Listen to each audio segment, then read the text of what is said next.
Now, the BBC has questioned the controversial social media influencer Andrew Tate at his home in the Romanian capital, Bucharest. Tate is under house arrest and being investigated by Romanian prosecutors for accusations including rape, human trafficking and exploiting women, which he denies. The BBC challenged him on whether his views about women broadcast to his millions of online followers harmed young people, as many teachers and police officers claim. You're facing some very serious allegations. Correct. Rape, human trafficking. Yep. And also because there's a great deal of concern about the things you say and the impact that they have. Have you raped anybody? Absolutely not.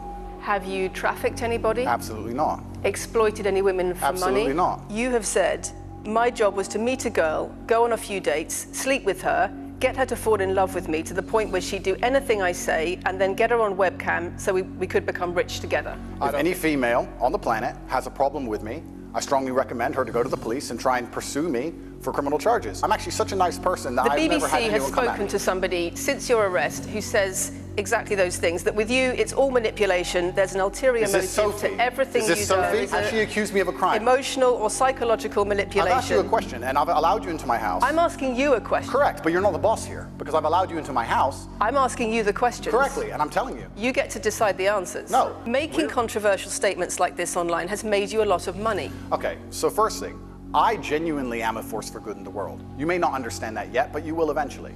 And I genuinely believe I'm acting under the instruction of God to do good things, and I want to make the world a better place. I genuinely believe my legacy is a good legacy, and I believe that eventually, when the legacy media catches up, they're going to understand I'm a good, positive influence.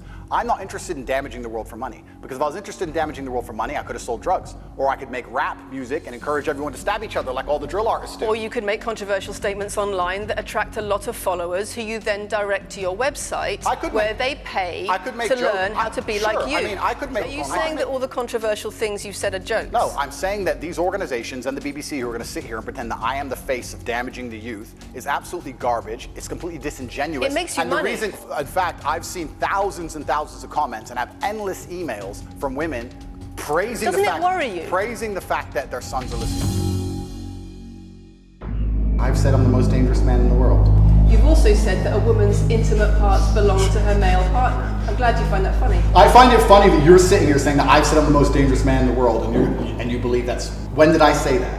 I'm asking if you believe it. No, you said you're the most dangerous man in the world. Is that some kind of proof that I'm dangerous? Am I Dr. Evil now? I'm telling you that it's very upsetting that you're going to sit here and that certain organizations in the world are going to try and pretend that I'm the biggest force of evil on earth when I'm genuinely a force for good. You have said. I'm genuinely a force for good. Not what I've said. And the reason they're doing this is because of the massive influence I have over the youth, and they don't like that I'm telling the youth to think outside of the matrix and ignore things like the BBC, which come here with loaded questions and false narratives and try and paint innocent people as guilty. You said women's intimate parts belong to their male partner. I said that if a woman marries a man, she takes his last name and traditionally the man gives her away. I've been pushing traditional religious beliefs, because I'm a religious man, and traditional beliefs in regards to marriage, which everybody accepted 10 to 15 years ago. So that's not a crazy conspiracy theory. If you're going to sit here and say that me believing a woman should take a man's last name in marriage makes me the most dangerous man in the world, then you're just going to lose even more credibility than the BBC's already lost in the last 4 to 5 years. If that's your point, if that's your narrative you want to push, say that good men luck. should be able to sleep with a lot of women outside marriage. That doesn't sound very religious or very conservative. That's not what I said they should be able to. I said a lot of high-value men, a lot of rich men do it, and then we discussed at length on podcasts why rich men do it, and we also discussed why women decide to be unfaithful. It's not a gendered argument. We discussed unfaithfulness as a whole. What are the reasons and motivations for men? What are the reasons and motivations for women? Because you have no time to actually, watch my content. Because you have no time to actually watch my content at length and understand what I'm saying. You just come here with a small snippet which has been provided to you on a piece of paper. Saying it 3 times doesn't make it true. No, completely. You don't have a clue what I say or what I talk about. You never watch my content. You have small pieces of paper, small clips on a piece of paper, and you're trying to pretend I've said evil things. And then you're going to say I'm the most dangerous man in the world, which is truly laughable. You said that, not me. Okay.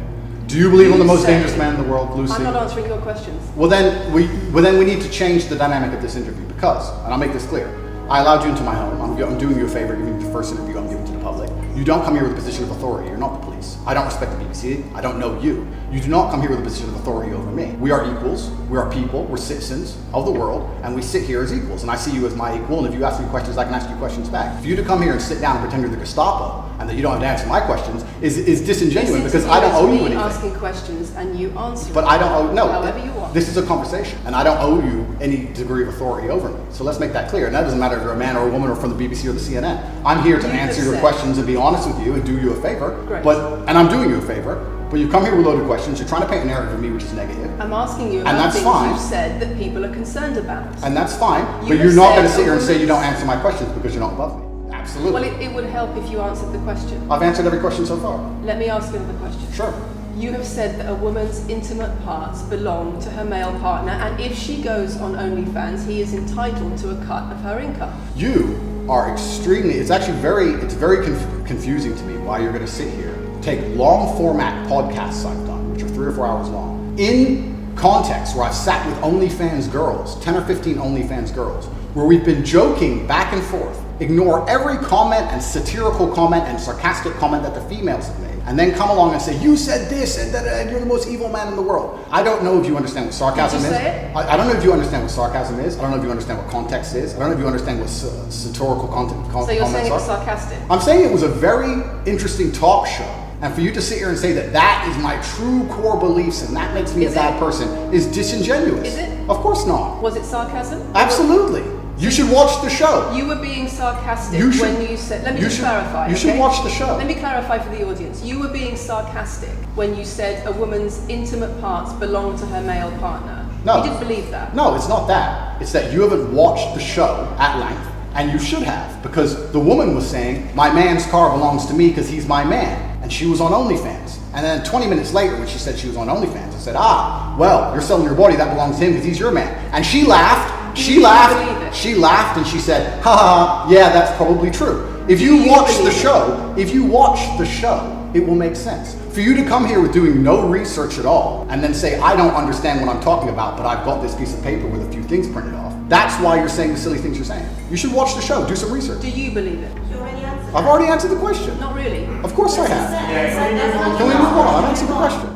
That they don't come here with any kind of genuine openness to try and understand my influence over the world or the things I push or what I'm trying to teach the world or why I'm a good influence on the world because I am a massively good influence. Instead they come here with pieces of paper with printed out excerpts from 5-year-old podcasts taken out of context to attempt the same matrix attack on me which has been attempted endlessly. Every single person in Legacy Media has already tried this and it doesn't work. I encourage you to read the comment section on YouTube when this goes on YouTube, and you will see that nobody believes a word you're saying. The This is reason we're garbage. asking you about these comments is because we've got the chief executive of Rape Crisis naming you individually as spreading a dangerous ideology of misogynistic rape culture. Absolute It's the comments you make that are leading people to say things like Absolute garbage. National organisations who are saying that are blaming you for increasing levels of misogyny. Schools that are saying they are having increased incidents of girls being attacked, of female teachers being harassed. If that was by true, pupils if that, because of you and your teaching. well, that's and your absolute. influence. That's absolute garbage. I have never ever encouraged a student to attack a teacher, male or female, ever. I preach hard work, discipline. I'm an athlete. I preach anti-drug. I preach religion. I preach no alcohol. I preach no knife crime. Every single problem with modern society, I'm against. I'm teaching young men to be disciplined, to be diligent, to listen, to train, to work hard, to be exactly like me, with no criminal record, never even yet charged in this 14-month Matrix investigation. And I'm saying that if men grew up like me, which are hardworking and diligent and some emotional control and stoic, we're gonna have a better society, not a worse society. To sit here and say that schools in England, which is a failing nation, which has knife crime going through the roof, violence going through the roof, men's mental health going through the roof, and they're going to all blame me because I appeared on the internet 1 year ago, is disingenuous. It's disingenuous. You And sell also, an image of financial success correct. with a Bugatti and a cigar, but it comes with a side order of misogyny. How does having a Bugatti and a cigar come with misogyny? Because it's all mixed together in what you teach. You teach that a woman, if a woman comes home and accuses you of cheating, you should hit her with a machete, shove her up. Is that what I teach? That's what you say. No, if you actually watch the clip, it will be about the woman attacking me with a machete. As usual, you've not watched the video, taken it out of context, flipped it, and attempted to attack me with a small excerpt. Let me tell you something, Lucy. I'm sure you're a very nice person. I'm sure you're a fantastic person. But if I were to take everything you've ever said online and just take small excerpts out of context, I could make you look like a misogynist. I guarantee it. In fact, I might actually do that. And then you're going to sit here and say, oh shit, I'm a misogynist because my clips have been taken out of context. If you refuse to watch anything at length and understand it, I believe that. And even though I don't know you, and you've come into my house with a hostile agenda, and you've come here to try and make me look bad, I would still stand up to protect you. I would still stand up to protect you because I believe that's my role as a man. I made a joke online 4 years ago because a woman said that she owned her man's car, and you made a joke, and that means that you, because you're the Bugatti, are the most misogynistic, dangerous man in the world. This is going down a path of absolute insanity. It's not true. None of this is true. I don't hurt people. I don't harm people. I'm genuinely a positive influence. You are renowned. I'm renowned for offensive and controversial. That's not why I'm renowned. I'm actually renowned. I'm actually renowned for helping young men, because we talk about there's a men's mental health crisis, and we talk about we pretend to care that men are upset. But as soon as I discuss men's issues, it's misogynistic. It doesn't have to be gendered. Just because I believe men have a point of view and men have rights and men are allowed to think and believe and act a certain way that helps them internally, that doesn't mean it's anti-female. In fact, I believe it's actually pro-female. I think when a man is true to his influence and true to his essence, and he's good within himself, he's a positive influence in the world, and he's positive for the women around him. So just because I discuss men's issues, people say, oh, you're anti-woman. I'm not anti-woman, I love women. For you to sit down and say that one woman said that her boyfriend watched an Andrew Tate video and now he won't do the dishes, or whatever your argument is, and that I'm somehow the worst, most dangerous man in the world because I have a car, is just disingenuous. And I'm enjoying this interview very much because this shows the world. It's great. It shows the world the truth about the legacy media because they beg me for interviews. They beg me. You have been begging me for months. Please, we need to be relevant. And then you come here with loaded questions trying to paint a picture of me, which is completely and utterly false. I am a good positive influence for the world. The things I teach men are stoicism, discipline, self-respect, hard work, obeying authority, listening to your fight coach, working hard in school, making as much money as possible in your job. If you actually watch the things I say, if you actually watch my comments about women, I've done long podcasts for hours long about females, talking about protecting for them, providing for them, how I believe a woman should be treated in a relationship. I've done all of this, but you don't watch any of it, and then you come here and ask me to answer questions I've answered at length thousands of times. You got money from attracting people to your website by making controversial comments, but that might have got you into trouble. And so now you're looking for a new market. You're looking for a new market of followers who are attracted by a different sort of persona. I've always done the charity work, so that is obviously incorrect. And I have proof that I've always done the charity work, so you're wrong, firstly. I believe that if you have a lot of wealth, you should help people, and I'm helping people.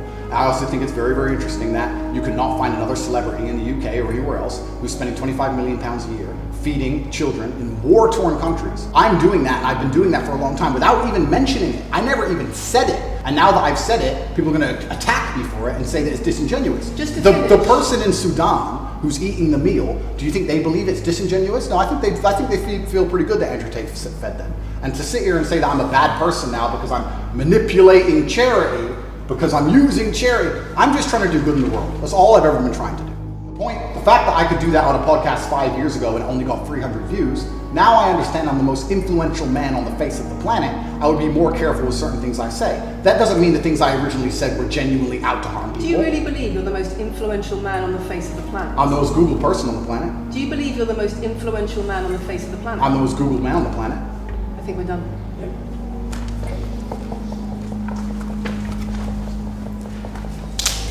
Thanks, Lucy. It was enjoyable.